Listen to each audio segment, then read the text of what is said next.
So now that we've got the results for all of the tests, I'll just give you some feedback on them and anything that you might need to improve on. So starting with your heart rate, your result of that was 66 beats per minute, which, as I said, was a good score. Oh, it was 69, sorry.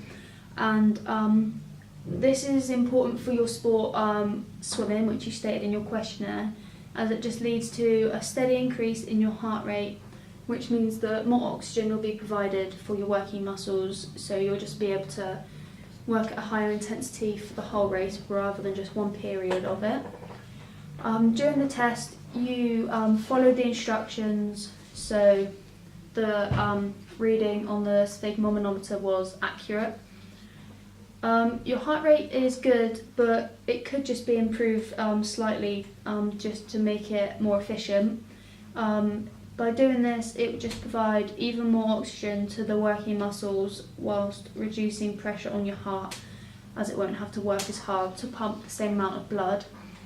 To improve this, doing cardiovascular exercises such as running or cycling would be good for this, because it just works the heart, so it can just adapt as you exercise with it more. Going on to your blood pressure, your score for this was 115/79, which is a normal score.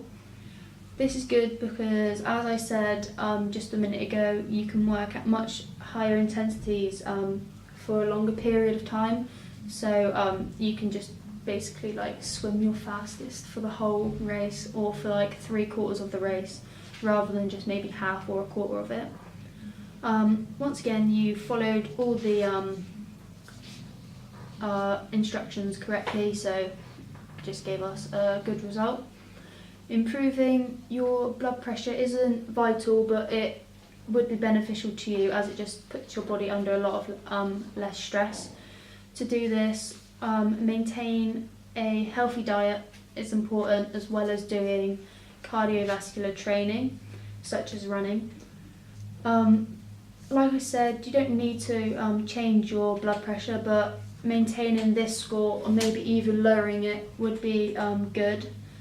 This can be done by staying hydrated as well. That's something that could, for the short term, change it, just because the blood plasma will be a lot higher and less thick or sticky, so it just goes to the arteries quicker. Now going on to your BMI. Your BMI score was 21.6, which is in the normal category, and this is quite important for swimming, because as you have to pull your own body weight through the water, you don't want to be overweight, because then you'll just have too much body weight to pull through and it will slow you down. So you don't need to change it really, but if you chose to, it would be beneficial, just because then it was quite low in the normal category, so you could get higher into the normal category and just make it a more solid BMI. But obviously you won't want to increase your fat percentage, you want to increase your muscle mass, just because then you would be heavier, but it wouldn't be a bad weight, because you can also use the muscle to then propel yourself even more in the water.